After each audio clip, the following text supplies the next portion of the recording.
Your kid refuses to go to school and you have no idea what to do. I'm going to give you 5 things to do to show up as a powerful parent and stop feeling so overwhelmed.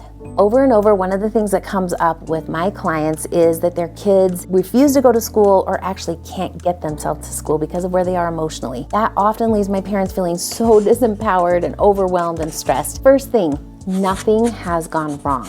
Your brain wants to tell you the whole world is falling apart when your kid doesn't want to go to school. But I want to promise you, as long as you believe this, you're going to show up feeling frustrated, overwhelmed, and exhausted. You're also increasing your suffering when you think this thought, and that's never going to help you or your child. And your child is struggling enough all on their own. When your child says, I'm not going to school today, immediately our brain has some thoughts that throw up a whole bunch of emotions. Let's just say that one of them is worry. Worry shoots through us and we immediately make it worse by freaking out and adding on other emotions like fear and hopelessness. You can see how really, really quickly things start to feel overwhelming and out of control. Here's how that happens. Our thoughts create our feelings, and our brain wants to tell us that whatever we're feeling is truth from what's happening in the moment right now. Our feelings don't ever tell us what's true, they only tell us what we're thinking. And usually what we're thinking isn't really the truth, or at least not the whole truth. When we don't stay in the driver's seat of our brains are gonna offer up a whole bunch of thoughts that are gonna make us feel scared and worried and overwhelmed,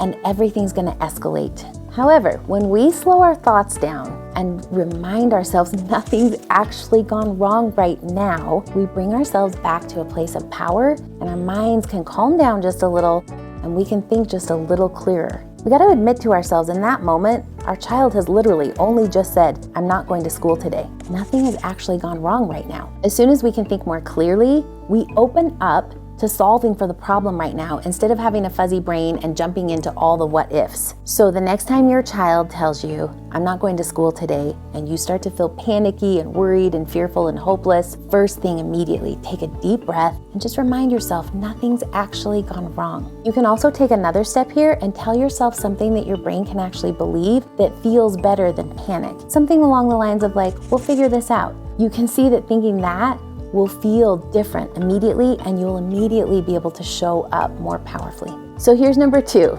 You can't actually make your child go to school. Some of us want to, and some of us have even tried, but it really won't work long term. Right now, you may be bigger than them and you could actually forcefully drag them into the car and push them out when you arrive at school, but we all know, especially for a kid who's already in crisis, it's never going to be a long-term solution. And we also know this could actually create more trauma. None of us want more trauma right now. And for some of us, we literally already physically can't drag our kid to school. They're already too big. Here's why it's great news that we can just accept right now that we can't force our kids to go to school. The second we remind our brains that we can't force our kids and can't make them go to school, our feeling changes. And immediately when our feeling changes, our actions change. For instance, as soon as we change our thoughts and remind ourselves like, oh, I can't actually make them go to school, you're gonna feel some relief. That happens for me. When my kid says they don't wanna go to school, first thing, I wanna panic, I wanna worry, I wanna force them to go to school. And as soon as I remind myself, oh, I can't actually make them go to school, I feel a sense of relief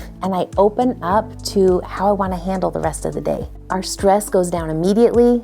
We start thinking more clearly and we're gonna show up as a much more powerful parent. Okay, so the third thing is understanding what's going on for you in your brain is going to be really key to showing up in a way you love. You're worried that your kid won't go to school because of what? Fill in the blank. They won't graduate, they're not going to go to college, they're never going to get a job, they're not going to be able to take care of themselves, or maybe they're never even going to move out of my house. So I like to have my clients fill in the blank of what they're making it mean when their kid won't go to school, because it slows down that lower brain that always wants to tell us the whole world's falling apart and everything's going wrong. So filling in the blank helps us really figure out what we're thinking. And then I like to have my clients say, maybe.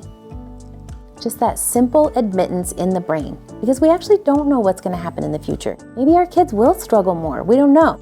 So we can just calm the lower brain immediately by saying, maybe they're not going to graduate. Maybe they're not going to get a job. Again, remember, once we say maybe, the lower brain can calm down. We can think a little clearer. And I want to show you what will happen if you don't do something like that. So let's just take one of the thoughts we might think if our child comes in and says they're not going to school. Maybe it's something like they're going to fail. As soon as we think something like that, they're going to fail, we have a whole bunch of feelings that come up.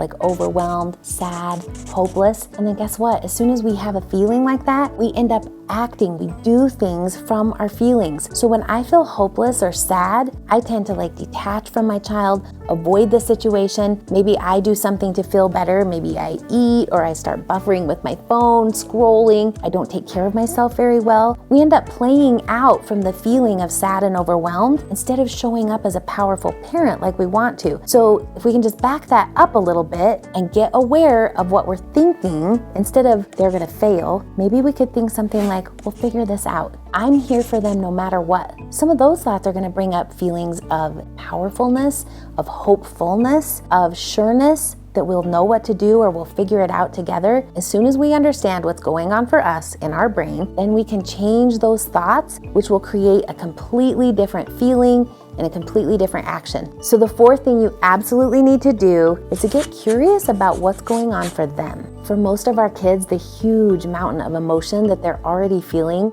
is even bigger and heavier at school. There's days where they literally just can't face it.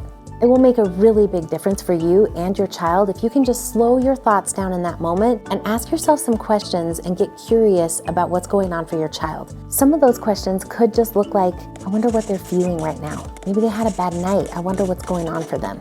I wonder what it's like for them at school. You don't have to ask them these questions. These questions are for you so that you can decide very clearly how you want to go forward for the rest of the day. Curiosity will often just take you to compassion. And then when we can get to compassion, we often feel love. Love is the very best emotion that we can come from as a parent every time. And also, this is the exact opposite of what your brain is going to offer you if you're not slowing your brain down and asking some questions and wondering what's going on for them. Instead, your brain, again, is just going to offer you things like overwhelm and fear and sadness. It's not going to allow you to show up as the powerful parent you want to be, but we can change that by just asking ourselves some of these simple questions, coming around to a place of compassion and love. So just jump into those questions as soon as you can. Let's get some compassion and love flowing in these situations. It's going to help us both out a lot. Okay, so the fifth one, and I have to admit the one that I'm the worst at, is we really want to watch out for black and white thinking. That could look something like, if they don't go to school today, they're never going to make friends. They have to go to school or they're not going to graduate. If they don't go to school, they're not going to get into college. Do you see how a lot of these are just lies? As soon as we can notice that they're lies and show our brain, hey, these are lies, everything changes for us. Lots of kids graduate without physically going to school. Some kids that never go to school still go to college. Kids still make friends. They go some days and not others. And it all works out in the end. Black and white thinking feels safer to our brain than slowing it down and showing our brain that there are a million things between all or nothing. I'm so glad our kids are going to school in a time where schools are working with kids more one-on-one than ever before. We have so many options and ways to help our kids be successful. There's 504s, there's IEPs, there's hybrids, there's homeschool, so many options for our kids. And just like the skills our kids are learning in therapy, it takes time to get our own brains to cooperate and show up in the way that we want. Be super compassionate with yourself as you navigate parenting a child in crisis, and don't give up on doing your own brain work. It's so important to do that so you can keep showing up as the powerful influence you want to be in your child's life. So all 5 of these things are here to help you think more clearly and show up as a powerful parent. And something that can help you even more is this video right here. This video is about the model, and it helps you solve any problem by managing your thinking and giving you the steps to do that. Thanks for watching.